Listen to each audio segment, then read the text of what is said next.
on to you performing. Did you start performing quite early in school itself? School was the usual elocution, The news reading and whatnot. assembly. Yeah, assembly Assembly. speeches Yeah. for 6 years. And I think I give the credit that I speak Hindi very well to my Hindi teacher, who wrote Hindi speeches for me for 5 years. Twice every year I used to give an Independence Day speech and a Republic Day Wow. speech in Hindi and It's- sound like a true patriot. So, but what was interesting is that I remember the speeches she wrote for me were always questioning the idea of freedom and how we had not achieved freedom. So I was glad that even though someone else was writing it for me and I was merely just like memorizing it and It still reading, impacted it your thought impacted process. my thought. Yeah, It yeah, impacted my definitely. thought to the point where I grew up as a person those were the values that you kind of take forward in life, right? So yes, performing started in that sense very early in school. So there is a comfort with going on stage, but having said that, there's always nervousness before you I go, think that's- yeah, which it's is natural. fine, which is inevitable. natural, it's You have to natural. accept it. And I started performing poetry when just before we started the TPC sessions, because I remember before we started the sessions, we were going out and checking out the local scene, and a lot of open mics were happening at that point in time also. Mainly the Big Mic, Big Mic, which was yes. the Hive Yeah. Culture Shock open mic. Yeah.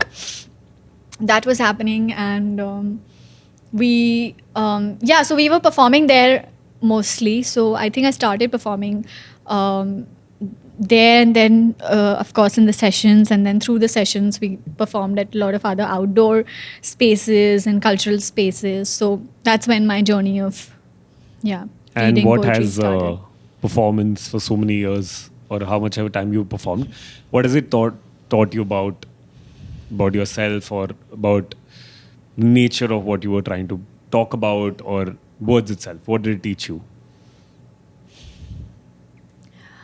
I think it just reinforced what I said earlier, is that poetry is about sound. Poetry is about how the poem falls on a listener's ears, and live performances reinforce that idea every time. When you see someone respond to your work, you see what kind of impact it has had and where you've built a connection with the person, right? The person may not have experienced the same thing as you, Yeah. but they have experienced the underlying emotions that you're trying to convey. So performance for me has been, yes, a reinforcement of that. And I think it's just a great way to connect with people over your work and over the stories that you have to say. And to find,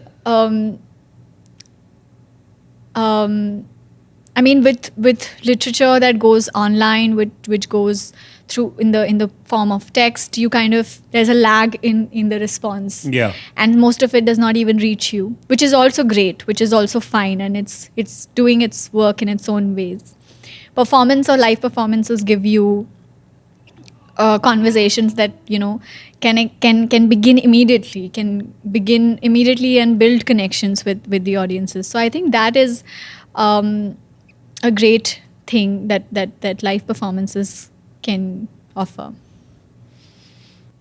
As all writers face at some point, I'm sure you've had like writer's block at some point. Right now, How do you have any kind of something that you exercise, or you have kind of exercise, or some kind of a trick that you use with yourself to get over this?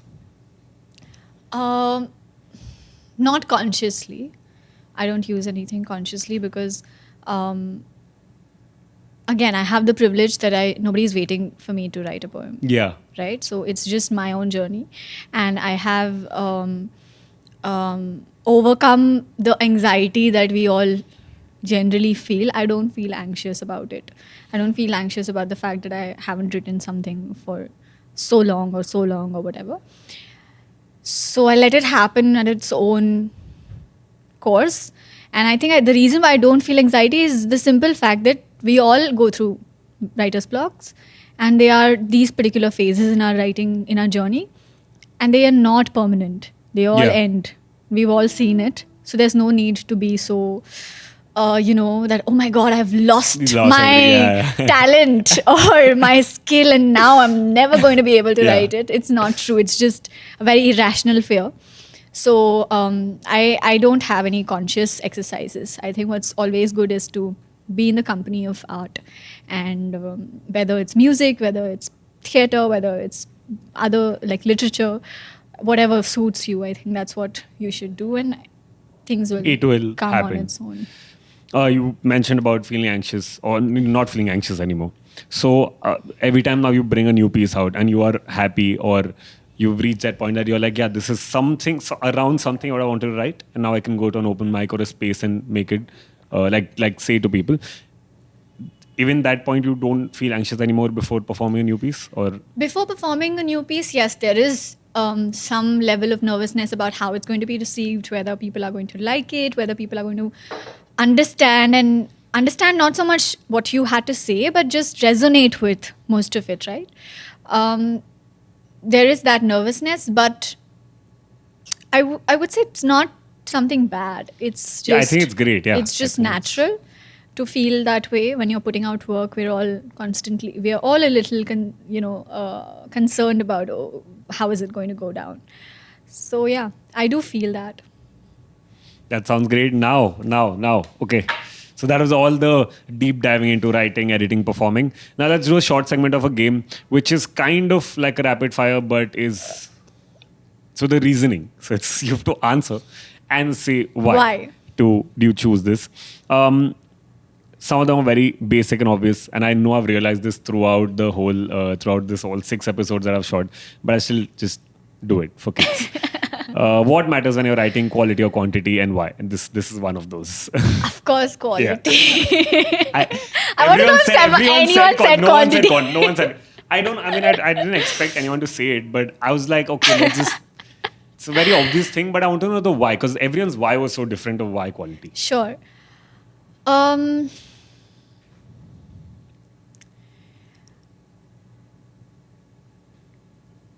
Why quality? Because I think it's finally what kind of story do you want to tell people? What is your story, and what is it that you want to communicate to people? And sometimes you do it, and even when we speak of a poem, in and of itself, we may end up using 2 words to say what we have to say, and we may end up using 10 lines, Yeah. 15 or 50 lines to say what we have to say. It doesn't matter. What matters is the journey that we are able to take our readers or our audiences, and that journey is deeply sort of connected to what you felt about a particular thing or particular experience, and you want to share that. There's an urgency with which you write. You've written that poem or you've written that story, and there's an urgency to why you want to share it with Yeah. people, right? And if you're able to capture all of this, you're able to capture what you're feeling, what you have to say, and how you're going to communicate it with your audiences. I think that's the most important thing finally. And it doesn't matter, doesn't matter how many works I have produced in my life. Yeah. It really matters that what have I been able to tell with what are the stories Whatever you have been put out, yeah, whatever you that I have written. put out. Makes sense. What do you like reading more, poetry or prose, and why? Definitely poetry. And because poetry is so elusive in Yeah. in nature that I think so elusive, but also it takes you to places where prose I feel cannot, and maybe people who love prose would Yeah, disagree, that's- very that's- strongly that's- disagree with me. But I think the Reason why poetry is because I feel it's constantly transcending what language or literal meaning of language is to what our experiences are, which Yeah. are very often don't have their literal,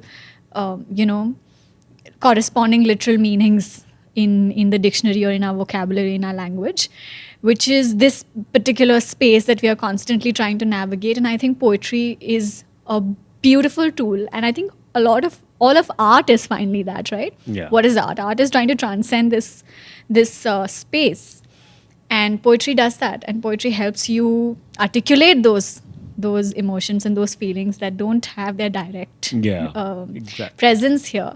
That's why we use metaphors, that's why we use images, that's why we use all these different tools that poetry has to be able to say what we have to say in its most honest form. And by honest, I mean honest in the nature of what I want to say, but also honest in not losing anything in the translation of what I felt and what I What want. exactly you want, Yeah, you want others I to don't feel. want to lose the translation. Yeah.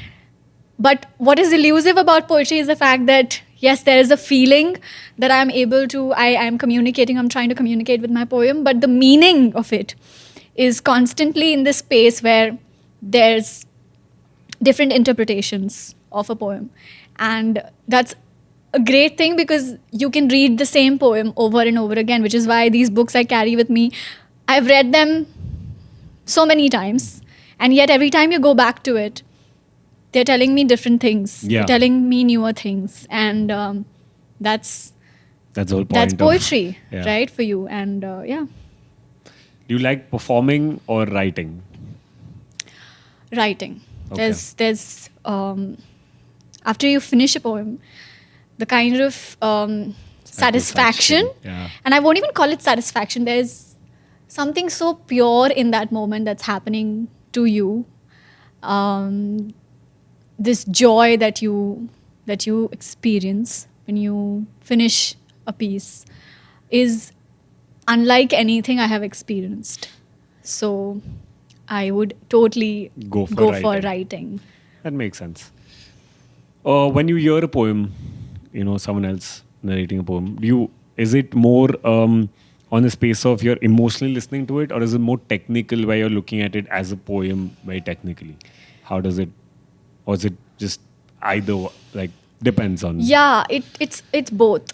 Okay. I would say that because of I think because of the sessions that we have done with TPC, I feel that I have personally developed a hearing or listening to both aspects of poetry, which is almost always interconnected, right? You can't really separate both of them Yeah. very, very clearly. But yeah, I'm constantly looking at what it's making me feel. And what it's making me feel is inevitably connected to how the person is making me feel it. Because the techniques that the person is using and the words and the metaphors that the person is using, it's technique, right? Yeah, it Finally. is. It is Every technical. pause that the Yes. person is taking, the gestures the person is making, all of that is technique. And that is going to make me feel something. It's not just the topic of the poem. Yeah, it's not the subject. Yeah. So it's the way the person conveys it to yeah, you. it's conveyed that it's going to impact what I feel at the end of that performance. And do I resonate with the story? Do I feel connected to the story? And if I never met a person who had that experience, or I never had that experience, do I now understand what it means to have that experience? Like, that's what a poem, Yeah. Takes you the a good journey. poem Yeah. should be able to do at the end of it. And yeah, it's both interconnected, or both these aspects are interconnected. Okay. So now we throw the vibe bit. I have random questions about which you know now. Just tell me what you plan to explore writing next. It could be a subject, it could be an emotion, it could be an occasion, anything. What's something like working on right now or next? I have a little bit. I recently made a note about something about plants, because I was doing that last weekend, pruning my plants, and I'm thinking of that that exercise of pruning, which helps the plants grow, as a metaphor that I could use in something. I don't know what, but I found that exercise very interesting. I find the concept of pruning, which is to cut, and in a way, you're kind of the plants look half their size now, but that's going to help them in some way. So that idea or that concept, I feel I want to use. It's very interesting. Yeah. And how I find it very fascinating again how randomly ideas and lines and things just hit you while you're doing your normal just daily things that never, like you would brush every day, but one day you would randomly think of what if this happened. It's just so how your brain works with you. It's great. Do you have any kind of any rituals that you follow before coming up on stage ever while performing? Water.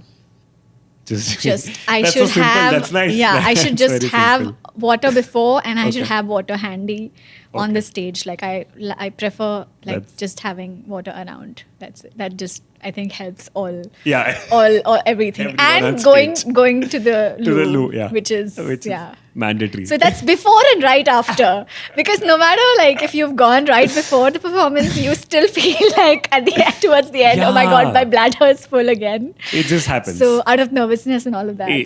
It's natural. But it's so simple. Pre and post ritual. It's very simple than what I've generally seen or heard. Yeah, it's nice. So what are 3 bits of advice you'd like to give someone out there who's going to go to their first open mic ever at some point? First advice is don't take a poem that you've written just on your way to the open mic. Okay. So take something that you've spent time with, but don't also take something that's written 2 years ago. If it's your first open mic, take something that's more recent, that represents what you write right now in this sort of zone, in this time space. And why I say don't take something that you've written just on your way is because you've not spent enough time with it.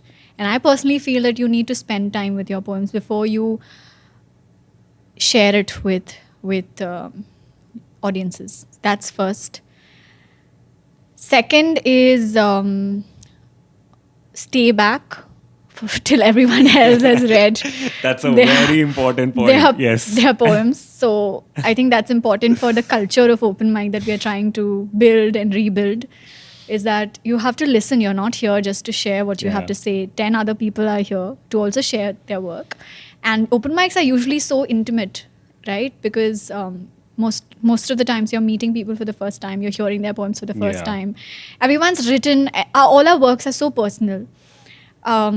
It's so important that I, as another person in the open mic, find an audience that's open, empathetic, listening, paying attention, not just sitting in the back and drinking and talking away. Yeah. So all of that helps to build a culture of what we understand as poetry, a good poetry community, a supportive poetry community. That's the second. And third would be, please don't give long preambles. Just come and read your poems. And maybe if you have a line or two to say about the poem that you feel, oh my God, the audience will definitely miss. You can say that. But don't over-explain your poems, because the whole point is gone. I don't think preamble makes any sense. Because then you should just write prose. Why are you writing poetry? Just write a prose about the poem and discard the poem. Discard the poem. I think it's very, because I've seen in a lot of open mics, people give preambles and then they start the poem and I'm like, but I already know what you're going to talk about. Now, so I'm not surprised. And the last one, 3 bits of advice you'd like to give your past self as a writer to your past self.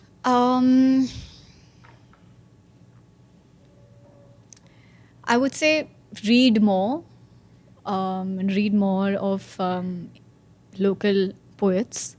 Learn more about the local poets and the poetry community that existed before you. I think that's important. That's something that I didn't do back then, but I eventually got to it. But yes, that's one. 2 would be write more often. I think that's which is a constant. Which is just something you should keep telling yourself. And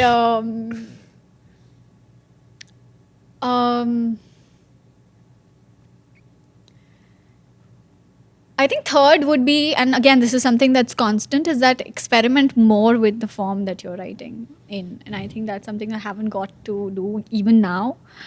And I think there's a sort of hesitance in moving towards classical forms. We are very comfortable. I am very comfortable with free verse. Yeah. And spoken word and short page poems. Again, they're not really following any sort of structure. It has its own challenges, but it's still. I mean, It's if not- you found you your can't- comfort yeah, zone, you can't do it now with a going classic back way to it's very yeah. going to a classical form and trying a sonnet or rules. trying Yeah, to yeah. write a villanelle or whatever is a little unnerving, but something that I do wish I do sometime in life. So it's a past, something to Which the is past, going but to also be- to my future self that, hey, like, when are you getting to it? To- So, yeah. It is very challenging to think of it because it's like this freedom and then suddenly you're restricted by Yeah. so many rules and Yeah. you need to keep But everything I've in mind. seen a lot of people who have fun with it also. So I think it's finally trying and figuring it out your For own way, yourself. what you feel about it. Yeah, if you're able to, Yeah. everyone has a different form of understanding and writing and expressing. So Yeah. whatever works for everyone. Yeah. And I'm sure if you like do attempt and go on further, maybe you will actually land up enjoying it and probably write. One of your forms Yeah. would be that. Yeah. So yeah, so I'm expecting now. Now I'm expecting you to write a sonnet or a verse. When you do perform in a show or probably outside, how do you make sure you create a set list? What are the things you keep in mind? What kind of poems do you bring to the table when it comes to different kind of audiences? So I've tried 2 different formats at different occasions and I've got mixed reviews. I don't know what actually works, but one way to do it is one way I've done it is to have a theme, one single theme, and to find poems that fit Go or work along with with, all yeah. those themes, which means that your poems may sound a little similar in terms of the themes that they're That's true. carrying. So some people like it, some people don't like it. The other way to do it is to show a journey of your own writing, which means that you include all different poems you've written in different stages of your life and why you wrote them, and kind of bind it with a certain narrative that shows and reflects your own journey as a writer and your own journey as a person also. It kind of shows who you were, what you went through, what were your experiences, and what you've become. And it Yeah. kind of has a All of parallel in it. the poems that you pick for that set. Again, like, I don't know which one of these work better, but I think it all depends on the kind of space and audience you're also reaching out to. Yeah. So now moving on to the last segment of this. You collaborated with musicians. Have you collaborated with any other artists, any other So performing? not directly with another artist, but with TPC we did a series of readings, the series of collaborations with this art gallery in Colaba called Tark Art Gallery. And what entailed in that series or that collaboration was that Tark every month had an exhibition of a certain artist, of visual artist. And they would send us the works of those artists in digital works. And we would send out call for responding to those visual Okay. work and to those visual works. And I have myself written some poems in collaboration with the artwork, not so Artwork. much the artist, because we didn't actually sit or Together and create something. have a dialogue with the Okay. artist, but we did have a concept note. We did have an understanding of what the work or the exhibit was about, Okay. what were the themes that informed it, and of course we had the work in front of us, so Yeah. we could just respond to that work in and of itself. So that was a collaboration that I did with visual art. And yeah, I think I've done mainly with visual art and music. Are you looking forward to collaborate with any other Actually, form? yeah, I just Yeah. recollect that I also did a collaboration with photography, a photographer artist that Okay. I went to Vietnam. She'd taken photos, which she curated some of them as a series of women of Vietnam. And what was interesting in Vietnam was a lot of women were at the forefront, whether it was the markets, whether it was, general, like women on the streets.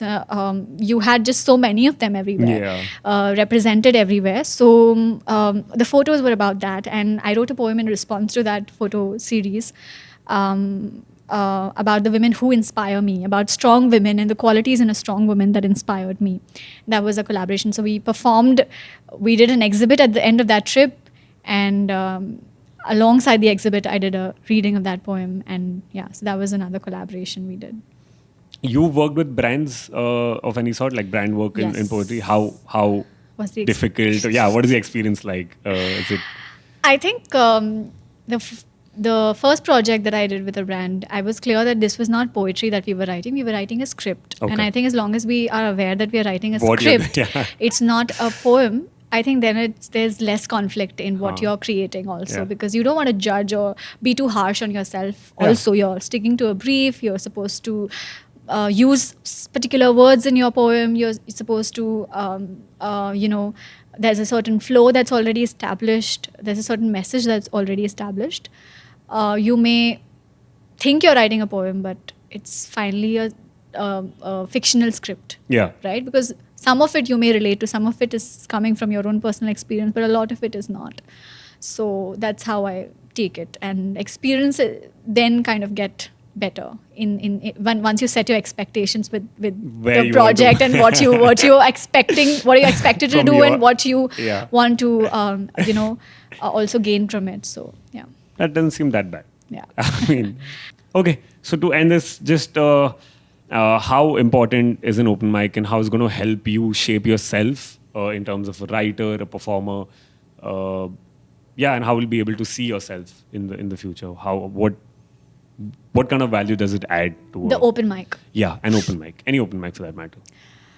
I think open mics are great if people come there. I mean, if which I said earlier, if people come there to also listen to other people, and there is a scope to have conversations. If it's merely reading after reading after reading and everyone just dispersing after that, I think it's less. There's less in it for everybody. Yeah.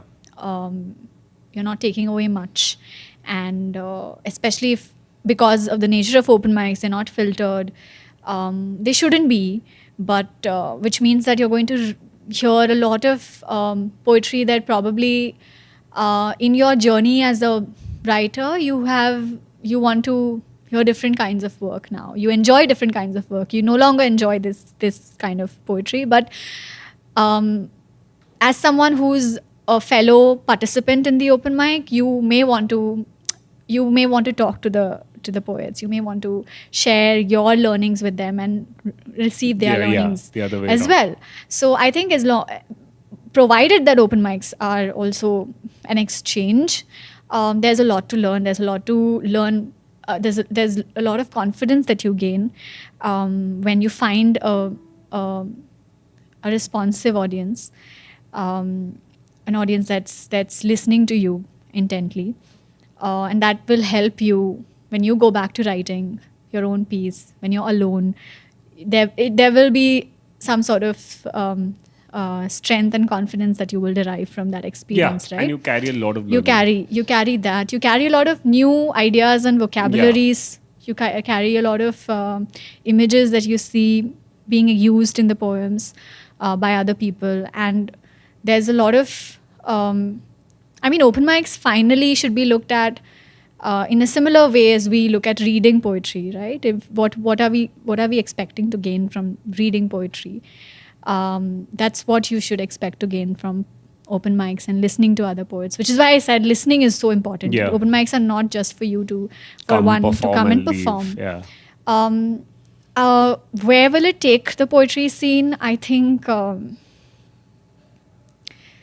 as long as people are not very conscious of the camera and conscious of, my poem is going to go up online and something's going to follow that.